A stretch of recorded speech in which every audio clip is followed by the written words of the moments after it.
Ça, c'est juste moi le lendemain du tournage quand je m'aperçus que je n'avais pas sorti la tarte aux poires pour la vidéo. On y reviendra un peu plus tard. En attendant, retournons en arrière. Ouais yo la mif, comment ça va? Aujourd'hui je devais vous parler de mon acclimatation ici au Japon, mais en allant à la salle de sport il y a de ça quelques semaines ou quelques jours, je sais plus, je suis passé devant une boulangerie un peu reculée dans mon quartier, boulangerie japonaise, et j'étais obligé, comme tout bon français qui se respecte, d'aller tester leurs produits, et aussi parce que j'aime ça. Donc aujourd'hui, changement de programme, ce qu'on va faire c'est que je vais vous faire visiter mon quartier ici à Shinagata, et puis après on ira à la boulangerie, tester leurs produits, et je peux vous assurer que vous allez être surpris par et la qualité et par le prix. Allez c'est parti, on y va, générique.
Oh, on n'est pas bien là.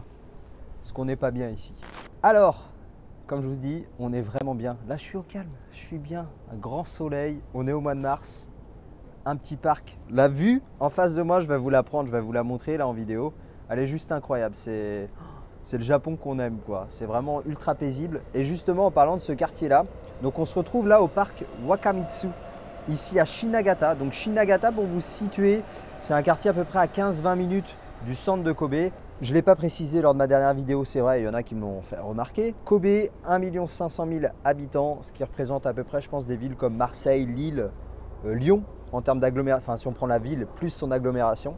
Et là, Shinagata, on est sur un quartier, alors pas juste ce que vous voyez là, hein, il y a Shinagata, c'est plus grand, hein, mais on est sur 100 000 habitants à peu près. Donc 100 000 habitants, ça commence à faire, hein, ça fait des villes comme Rennes, je pense, Toulon, Saint-Étienne, vous voyez, des villes comme ça. Et donc dans ce quartier-là, à Shinagata, petite particularité, donc déjà il y a un Shotenkai. Les Shotenkai, c'est les rues au Japon où vous savez c'est couvert, il y a un toit, c'est des petites ruelles entre guillemets et vous avez des magasins à droite, à gauche. Donc ça peut être des supérettes, ça peut être des petits magasins de bouinerie, vous voyez, où il peut y avoir un 7-Eleven ou alors des restaurants, tout ça. C'est très commun au Japon. Il y en a à Osaka, il y en a à Tokyo, il y en a partout. Et c'est vrai que c'est très agréable de se balader dans ces petites Shotenkai là. Que ça soit en hiver, que ça soit en été, c'est très plaisant. Franchement, c'est typique japonais et tout le monde kiffe. Et sinon, dans ce parc là, grosse particularité du coup de Shinagata, on est à 2 minutes de la gare, c'est le robot que vous avez pu voir en vidéo là que je vous ai montré. Gigantor et son nom japonais c'est Tetsujin Niju Hachi. Il a été fait en 2009, donc c'est un manga très célèbre ici au Japon, il a été publié en 1956, donc pas mondialement connu forcément, mais les Japonais le connaissent très bien. Et pourquoi ils ont fait une statue? Il y a 2 raisons à ça. Alors la première raison, c'est parce que le mangaka est né ici dans cette région-là de Kobe, à Shinagata. Donc il y a pareil des magasins et pas des restaurants, mais des magasins à son effigie, ici dans le quartier. Et deuxième particularité, c'est par rapport au tremblement de terre qu'il y a eu ici à Kobe en 1995. échelle de Richter 7 quand même, donc c'est un gros tremblement de terre. Ici, il faut savoir que les robots, j'en ai parlé à des Japonais de ma share house, les robots ont deux significations, c'est très répandu ici au Japon. La première signification, c'est la solidité. Un robot va symboliser donc la solidité et la modernité. Et donc du coup, ce robot-là a été mis ici justement après le tremblement de terre. Donc le tremblement de terre a eu en 1995, ils l'ont mis un peu plus de 10 ans après. Mais ils l'ont fait pour deux choses. La première chose, pour montrer le côté solide du Japon, même s'il y a des typhons, même s'il y a des tsunamis, des tremblements de terre, et bah il y a ce côté solide et robuste du Japon. Donc ça, c'est la première particularité ou premier symbole de ce robot-là. Et la deuxième chose, c'était pour dynamiser un peu le quartier, pour faire ramener des Japonais. Alors bien sûr, les touristes du monde entier ne vont pas venir à Shinagata pour se prendre en photo devant le robot. Quoique ceux qui passent à Kobe peuvent le faire. Mais vraiment, il y a beaucoup de Japonais qui vont venir ici à Kobe et se prendre en photo devant ce quartier-là. Et ça permet un peu de dynamiser le quartier. Il y a, comme vous avez pu le voir, un centre commercial juste à côté. Donc très souvent, en fait, ce qui se passe ici dans ce quartier-là et dans ce parc, c'est que les Japonais vont venir manger dans le centre commercial avec leurs enfants. Et puis après, ils vont venir profiter, comme là je fais, je m'assois, je vais boire un café. Et puis il va voir les enfants qui vont jouer au baseball, parce qu'il y a un terrain de baseball juste derrière, au foot, ou sinon il y a la balançoire, il y en a qui vont jouer au volleyball. En tout cas, c'est ce qu'il y avait à dire sur ce petit parc-là. J'espère que ça vous a plu, cette petite visite. En plus, demain il pleut. Aujourd'hui, il faisait beau, donc je me suis dit, c'est aujourd'hui ou jamais. Parenthèse, en termes de culture générale et en termes de présentation de quartier, voilà, étant faite, on va aller direction la boulangerie pour aller profiter de ces magnifiques pains au chocolat, chocolatine. Je ne veux pas faire de guerre hein, sur ma chaîne, donc chocolatine, pain au chocolat, c'est comme vous voulez les frères. Croissant, pain au raisin, baguette et je vais prendre un melon de panne forcément, melon de panne, parce que je suis un gros du Japon. Allez, à tout de suite.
Vous ne pouvez pas savoir à quel point je suis content et ému de m'apprêter à manger ces petits pains au chocolat et croissants.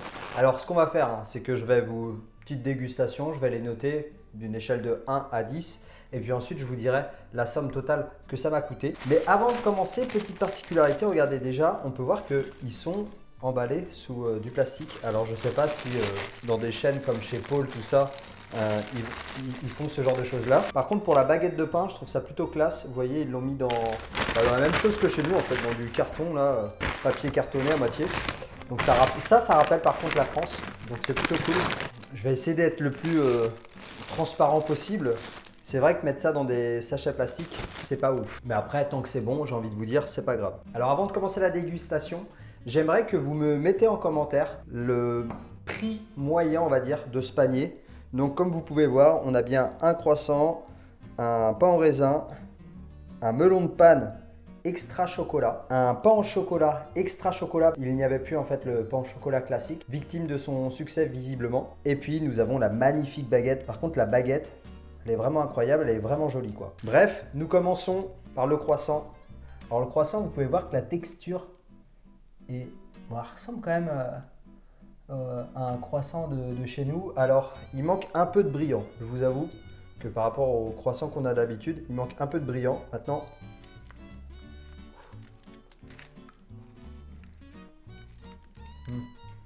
franchement pas mal. Je le valide, le croissant. Alors ils sont pas aussi beurrés que nous. Il n'y a pas autant de beurre que dans nos croissants chez nous. Ce qui fait qu'il est légèrement un peu plus sec, vous voyez. Mais sinon l'intérieur est vachement frais. La pâte à l'intérieur, je valide. Mais en tout cas, peut-être rajouter un peu plus d'œuf pour qu'il y ait le côté brillant sur le croissant. Et un peu plus de beurre pour que ça remonte un peu le goût. Mais sinon, le croissant, encore une fois de plus, c'est pas mal. Alors, pain en raisin. Cette fois-ci, par contre, vous voyez, il brille bien celui-là. Ils ont bien mis le côté brillant sur le pain en raisin. Franchement, il est quali ce pain en raisin, quoi. On dirait un vrai pain en raisin de chez nous. Je pense qu'il a l'air vraiment bon.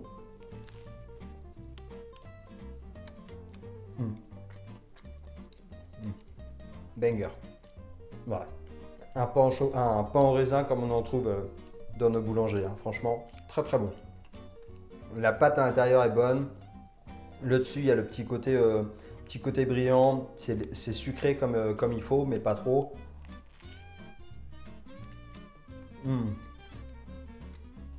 Une tuerie. Vraiment trop bon. Le croissant, je mettais un 7 sur 10. Le pain en raisin, clairement, je mets un 9 sur 10. Hein. On le trouve dans des boulangeries françaises. Le croissant, je pense qu'il y a quand même mieux en France, même s'il reste quand même bon. Mais alors, le pain en raisin, c'est une validation totale à 100%. Un 9 sur 10. Le pain au chocolat maintenant. C'est pas mal, hein, ça rend le truc bien. Bon, il a un peu pris cher là, lors du transport. Mais sinon, il est plutôt pas mal. J'ai demandé, il n'y avait plus de pain au chocolat classique. Donc ça, ils appellent ça les pains au chocolat extra. Je vais goûter. Validé. Croquant, croustillant. Pareil que le pain au raisin, l'intérieur est nickel. À l'intérieur, c'est du chocolat au lait. C'est pas du chocolat noir. Mais pareil, je valide fort. Hein. Très très bon. Je parle la bouche ouverte, c'est horrible. Désolé. Je lui mettrai un 8 sur 10. Bien, mais pas aussi bien que le pain en raisin. Franchement, le pain en raisin, on était boulangerie française tous les jours. Pain au chocolat aussi, même si je vous dis, il y a le chocolat au lait et le chocolat noir qui différencient. Et après, il y a le croissant. Pour l'instant, ça fait 7 sur 10, 8 sur 10 et 9 sur 10. Le melon de panne. Alors, je sais qu'il y en a plein qui ne connaissent pas forcément le melon de panne ou qui n'ont jamais goûté un melon de panne. C'est une spécialité japonaise. C'est un peu une brioche en fait. C'est une brioche dorée et par-dessus, pour faire simple, hein, ils ont mis du sucre. Alors, il existe plein de melons de panne de plein de goûts différents. Et le plus connu, c'est goût nature, quoi, quand il n'y a absolument rien à l'intérieur. Et là, celui-ci, il y a du chocolat par-dessus. Donc, c'est un extra chocolat.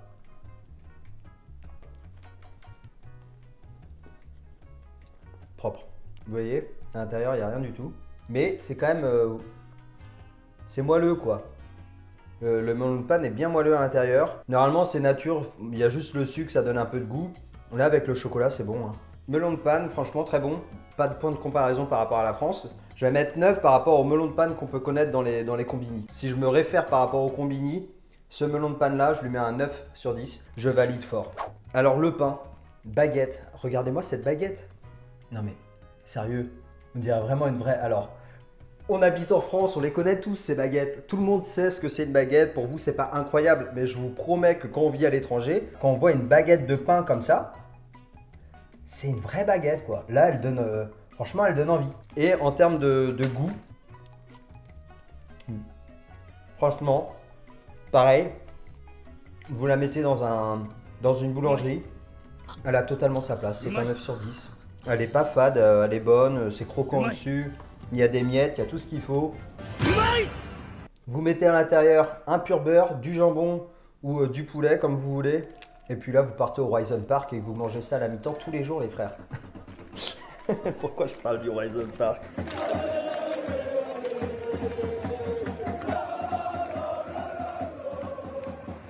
Allez, Rennes!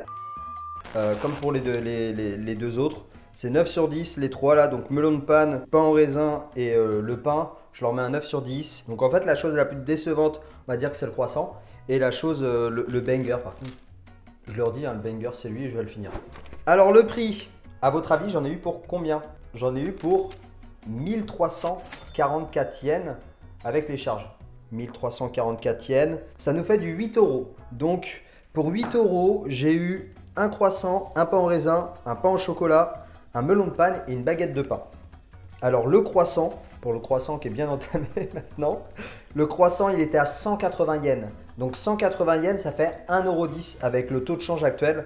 Par rapport à tous les, les retours que j'ai pu avoir sur Instagram, voilà, j'ai posé une question pour savoir quel était le prix des croissants, pain en raisin, tout ça. On m'a donné 4-5 avis. Il y en avait qui étaient de Rennes, d'autres de Paris, d'autres du sud de la France. Croissant, 1,10 € aussi. Donc vous voyez, on est sur 180 yens. On est sur le même prix que ce soit en France ou à Kobe. 180 yens. Pain en raisin, on est à 200 yens. Donc 200 yens, ça fait 1,20 €. La France, pain en raisin, 1,30 € de moyenne. Donc 1,30 €, on était sur 213 yens. Donc le pain en raisin, qui franchement là pour le coup, a la même qualité au Japon, est moins cher ici.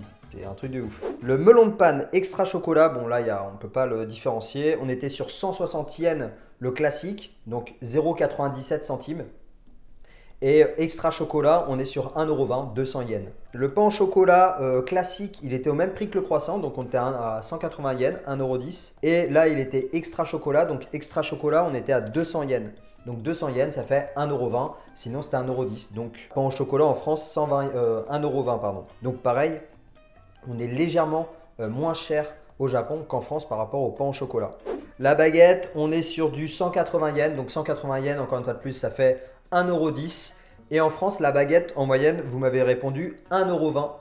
Donc même pour la baguette, c'est moins cher d'acheter une baguette au Japon qu'en France. Après, je pense qu'il y a le taux de yen qui joue forcément. Et comme là, l'euro est supérieur, forcément, on a des prix un peu plus bas. Mais je suis très content de la qualité de cette boulangerie qui est à 5 minutes de chez moi. Je peux vous dire que toutes les semaines, je vais y faire un petit tour. Ça va me rappeler ma France. Et ça, c'est un vrai kiff. Petite parenthèse, j'ai fait quelques recherches avant d'effectuer cette vidéo par rapport au championnat du monde de boulangerie et de pâtisserie. Alors boulangerie, ça faisait quelques années que la France n'avait pas gagné. On a été championne du monde là en janvier 2024. Les deuxièmes sont la Corée du Sud et le troisième sont le Japon. Donc on peut voir que le Japon quand même en termes de boulangerie est plutôt pas mal. Et en termes de pâtisserie, sur les 10 dernières années, la France et le Japon se bataillent la première place. Bon, même s'il n'y a pas trop... il y a quand même un petit monde entre les deux parce que la France a été 8 fois médaille d'or et le Japon 3 fois en termes de médaille d'or. Par contre, en médaille d'argent, du coup, la France 3 médailles d'argent et le Japon 8 médailles d'argent. Donc ça se joue vraiment entre ces deux pays par rapport à la pâtisserie. Il y a vraiment un très très bon niveau. De toute façon, tout ce qui est culinaire au Japon, c'est pas un mythe. Tout est bon au Japon. Et donc même la pâtisserie et la boulangerie en fait partie. Et sur ce, c'est la fin de cette vidéo. J'espère vraiment qu'elle vous a plu, ou en tout cas, j'espère que vous avez pris plaisir à visiter mon quartier ici à Shinagata. J'espère que ce petit point de vue boulangerie vous a plu également. Semaine prochaine, cette fois-ci, c'est la bonne. Je vais parler de mon acclimatation ici au Japon. Et je peux vous dire qu'il y a des choses à dire entre du bon et du moins bon, forcément. Ça va sûrement plaire à des gens qui veulent venir ici au Japon ou qui veulent s'expatrier dans d'autres pays dans le monde. Donc voilà, ça va être le sujet de la prochaine vidéo. Et ensuite, pour continuer ce petit fil conducteur, on est fin mars, début avril ici au Japon, période des Sakura. J'en dis pas plus, mais ça ne sera pas en intérieur, ça c'est sûr. D'ici la semaine prochaine, je vous dis, prenez soin de vous, c'était Zixama, namasté.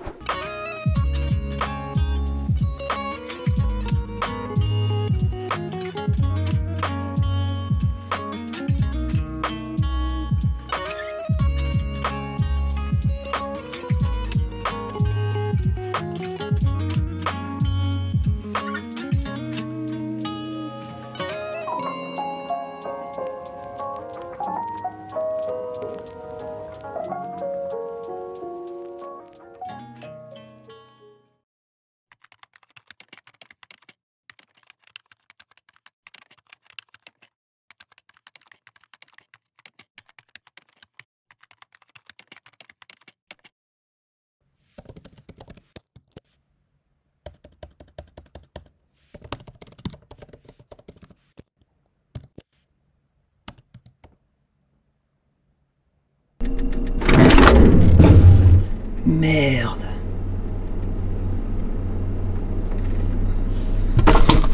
Bon, tant pis, je vais la manger maintenant.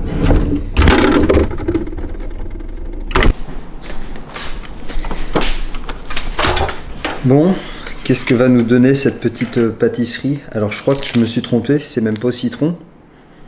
C'est à la poire.